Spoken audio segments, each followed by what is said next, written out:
1830 শালিমার লোকমান্য তিলক এক্সপ্রেসে দুর্ঘটনার কবলে একাধিক বগি এই মুহূর্তে দেখতে পাচ্ছেন। B5 বগি, সেই বগিতে কিন্তু সেই দুর্ঘটনার ক্ষতবিক্ষত কাঁচের টুকরো পড়ে রয়েছে। একাধিক জায়গায় কিন্তু একাধিক বগিতে এমনই দৃশ্য লক্ষ্য করা যাচ্ছে এবং কোথাও রক্তাক্ত পরিস্থিতি, সে দৃশ্য আমরা দেখাতে পারছি না। কপিরাইট গাইডলাইন্স, ইউটিউবের শক্ত নিয়ম, দেখাতে পারছি না।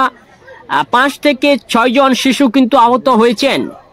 আমরা বলতে বাধ্য হচ্ছি দুঃখের সাথে, 5 থেকে 6 জন শিশু আহত হয়েছেন এবং একজন যুবক, তিনিও কিন্তু এই মুহূর্তে দেখুন, তিনিও যথেষ্ট আহত হয়েছেন।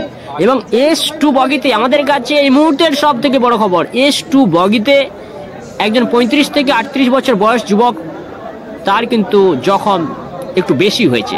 তার জখম, তিনি আহত হয়েছেন অন্যদের তুলনায় বেশি এবং তার একটি হাত বা হাতের আঙুল কিন্তু কেটে বাদ দেওয়া হতে পারে, এমনটাই কিন্তু আশঙ্কা প্রকাশ করা হচ্ছে।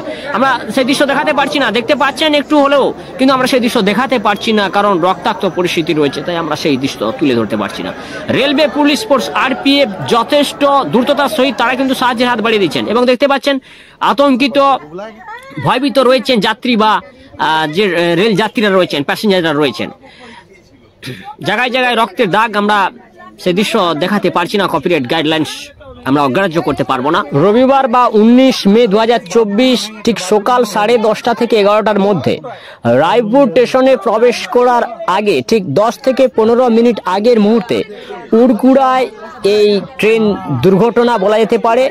গতকাল বা শনিবার 18 মে 2024 কলকাতার শালিমার থেকে যাত্রা শুরু করেছিল মুম্বাইগামী শালিমার লোকমান্য তিলক এক্সপ্রেস এবং 20 তারিখ, আগামীকাল 20 তারিখ সোমবার মুম্বাই যাত্রা শেষে পৌঁছে যাওয়ার কথা, কিন্তু তার আগে আজ মাঝের একটা দিন ছিল সেই রবিবার। আজকে কিন্তু সকাল 10:30 থেকে 11টা নাগাদ রায়পুর স্টেশনে প্রবেশ করার ঠিক কিছুক্ষণ আগে বা 10 থেকে 15 মিনিট আগে 10:30 থেকে 11টা নাগাদ উড়কুড়াতে এই ট্রেন দুর্ঘটনা এবং S2 বগিতে যিনি আহত হয়েছেন তিনি কিন্তু একটু মারাত্মকভাবেই অন্যান্যদের তুলনায় বেশি পরিমাণে আহত হয়েছেন।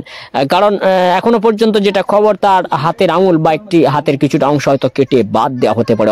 রেলওয়ে, পুলিশ যথেষ্ট সহায়তা হাত বাড়িয়ে দিয়েছেন। এছাড়া রেলওয়ে হেলথ ডিপার্টমেন্ট তারাও কিন্তু যথেষ্ট তদারকির সাথে কিন্তু সাহায্যের হাত বাড়িয়ে দিয়েছেন। আপাতত এটুকুই, পরবর্তী প্রতিবেদন নিয়ে আবারও হাজির হব।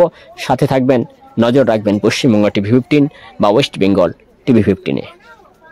তুলেও কি হবে?